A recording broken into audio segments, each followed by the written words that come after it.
The myriad worlds of author Michael Moorcock have been illustrated by many talented artists over the past half-century.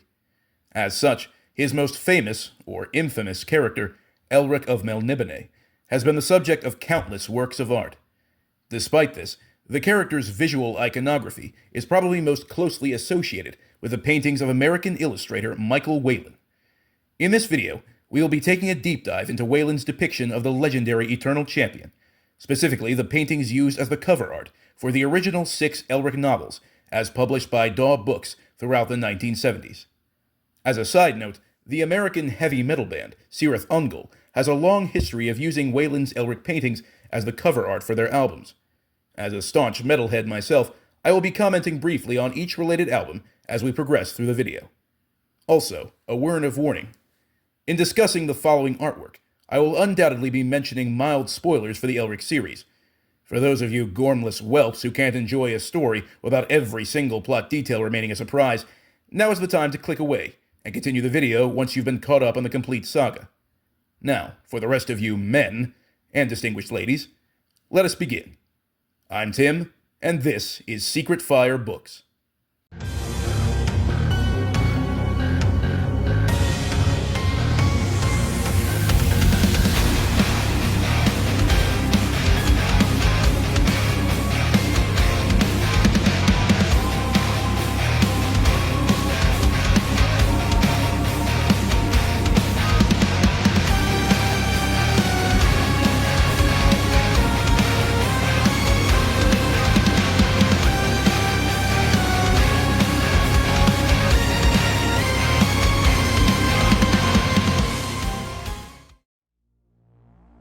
We begin, of course, with the cover of the first book in the series, chronologically, that is, Elric of Mel Nidon. Here we see the albino emperor of the Dreaming City in a rather virile and heroic pose. This, oddly enough, contrasts heavily with Moorcock's description of Elric as being a frail, languid, almost corpse-like figure. Instead, Whelan portrays Elric as a robust, powerful figure, more akin to the barbarians of Robert E. Howard's pulp fantasies. Notice his upright stance, his barreled chest, his heavily muscled arms, his proud and defiant posture, unfazed by the sprawl of mist-veiled chaos demons in the background. His milk-white hair flutters dramatically, his iconic dragon helm, the hereditary crown of Melnibone, sits proudly upon his brow, and the black rune sword Stormbringer is held in a pose of victory over his head.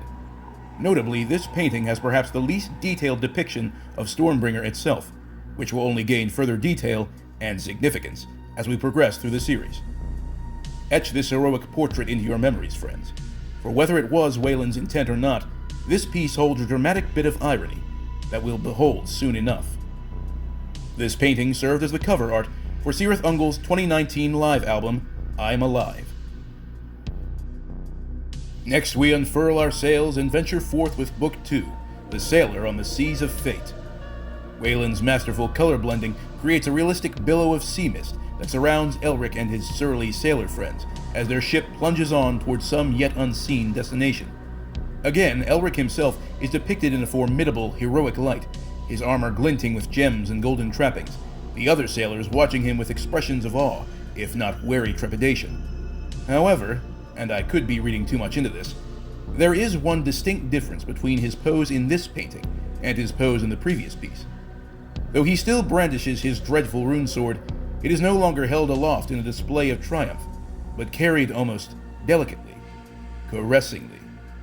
It is my belief, however unfounded it may be, that this image shows us, for the first time, the slow but sure corruption of Elric's already compromised conscience by the demonic Stormbringer.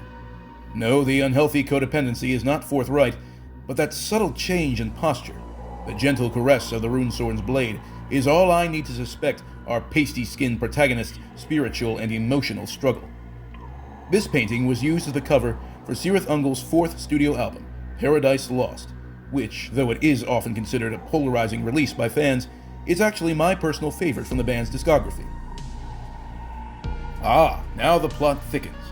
With the next piece, the cover for Book 3, Weird of the White Wolf, we see a true picture of our hero's tragic degradation.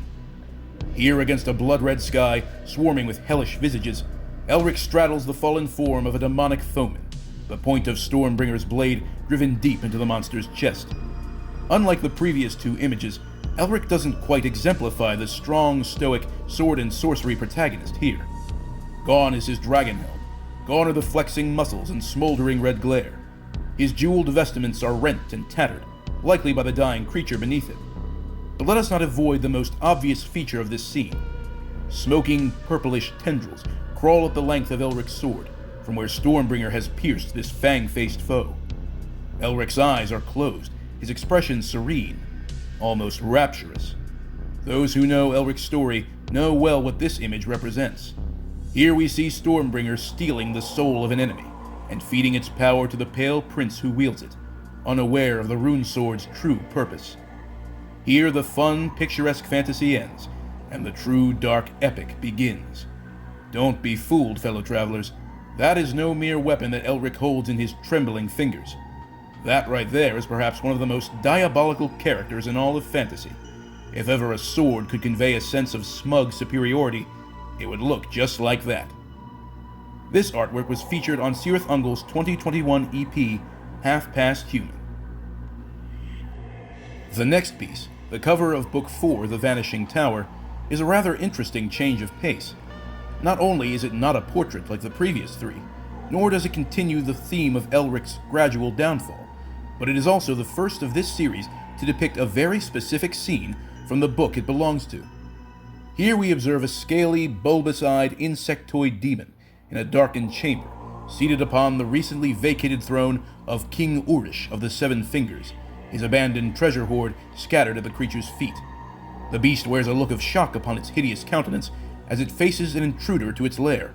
It is, of course, Elric himself, once again clad in a noble tunic and cloak, and once again brandishing Stormbringer, this time in a show of challenge. There is another armored figure entering the dark throne room behind Elric.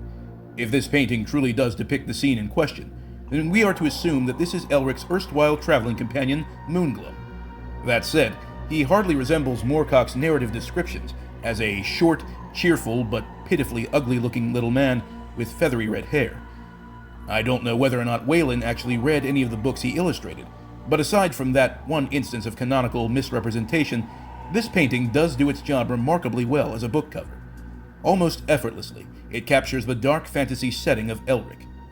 None beholding this painting would ever guess that the stories herein take place in anything but a world of magic, monsters, and dark intrigue. It was also featured as the cover for Cirith Ungol's third studio album, One Foot in Hell. One book later, and we are still firmly set in the sphere of sword and sorcery, with Elric putting on his charade as noble hero one last time. This is the cover for Book 5, Bane of the Black Sword, and what a cover it is! Hazy rays of werelight filter down upon Elric as he clutches gleaming treasures in one hand and his darksome rune sword in the other. His white hair and green cape are flung back as he wheels to face the towering undead opponent who greets his unwarranted trespass. In both the background and the fore, shadowy figures of apish, subhuman, or even demi-human creatures gather in throngs to watch the inevitable confrontation. This scene is utterly dramatic. As did the previous cover, it captures the very essence of not just the Elric saga, but the gritty literary subgenre of sword and sorcery. In this world, adventure, though glorious with the promises of fame and fortune, is hard-won and perilous, and the supernatural is, as a rule, frighteningly necromantic in all its forms. If you were to show this painting to a young Tim and ask him if he was willing to buy an entire series of novels based on this one image, his answer would have been a resounding yes. Then he'd probably ask to bum a ride to the nearest bookstore, Velcro Spider-Man wallet to tremble in his pudgy little digits. This blistering artwork was used as the cover for Cirith Ungol's second studio album, King of the Dead, which opens with the absolute banger, Atom Smasher. And here our story quickly approaches its climax, with the cover of Book 6, Stormbringer. Again, Whelan's colorwork immediately impresses, as clouds billow across a deep green sky, making for a decidedly eldritch atmosphere. In contrast, Elric, with his pale skin, pale hair, and cape of midnight blue, practically leaps out of the painting from where he stands atop the apocalyptic ruins below. Almost blending into the scenery is a crouching green dragon, the iconic symbol of the Melnibonean people. Its pterodactyl-like features are a calling card of Whelan's depiction of such creatures, as evidenced in his covers for Anne McCaffrey's Pern novels. But back to Elric. A passing inspection of this portrait may tell the untrained observer that this is another scene of victory, such as the first cover. And indeed, the image does seem at least jubilant in nature. But to this I say, look at Elric's face. See how his rheumy scarlet eyes don't seem to signify triumphant joy or self-assurance. Instead, he looks rather in disbelief, or in sudden shock. It's as if he were celebrating some great victory mere seconds before, only for some horrible realization to strike him, quickly turning his joy into horror. And the sword. Though at first, Stormbringer, which has gained a few notable details since its previous depictions, appears to be held skyward in dramatic reverie, now hovers like a literal sword of Damocles above our hero's head. I see this painting, and I see a moment of premature celebration before some horrible disaster. Now, for the sake of transparency, I must disclose that I myself have not yet finished reading the Elric series, but I am not ignorant of Elric's ultimate fate either. The end of Book 1 makes it very clear that the Pale Prince is a doomed man walking, and that the cursed sword he has claimed as his own will play no small part in his downfall. Also, I am well aware that while writing the series, Moorcock was greatly influenced by the legend of the Finnish mythological figure Kullervo, and, well, I know how his story ended. As such, this piece holds, for me at least, a profound sense of dramatic irony, quite fitting for the grim yarn Moorcock has spun throughout the series. For these reasons, as well as the obvious aesthetic appeal of the art, the painting is perhaps my favorite among Whelan's portfolio. The legendary piece also graced the cover of Cirith Ungol's studio debut, Frost and Fire, another of my favorite heavy metal albums. But wait, we're not quite finished, fellow travelers. For though there are only 6 books in the original Elric saga, there was a 7th volume published by Daw, which also featured a Michael Whelan cover. Behold, the cover of Elric at the End of Time, a collection of short stories directly related to Elric's corner of the Michael Moorcock multiverse, as well as Cirith Ungol's most recent studio album, Dark Parade. Remember the cover of Book 1? Remember when our mighty protagonist stood in defiance of the darkness and chaos surrounding him? Take a look at him now. The great dragon helm is nowhere to be seen. His clothes and armor are in tatters, hanging in strips about his lank, near-emaciated figure, which once exuded strength and vitality. His crimson gaze no longer glares off frame to meet some unseen challenger, but now stares straight ahead, as if pleading with the viewer to help him in some way. And of course, his stance. Where he once stood tall and erect, hoisting Stormbringer on high, he has now practically collapsed, weak and exhausted, leaning upon his sword like a crutch. And there we have it. Look at Stormbringer. Really look at it. This is one of the most detailed depictions of the infamous rune sword within Whelan's art. What's more, it is the sword, not the wielder, which has become the centerpiece of this painting. The sword is now our main character. Elric of Mel Nidon is no more. There is only Stormbringer. In the words of Cirith Ungol themselves, forged in ancient fire, beneath the newborn sun, forever joined together, the blade and I are one.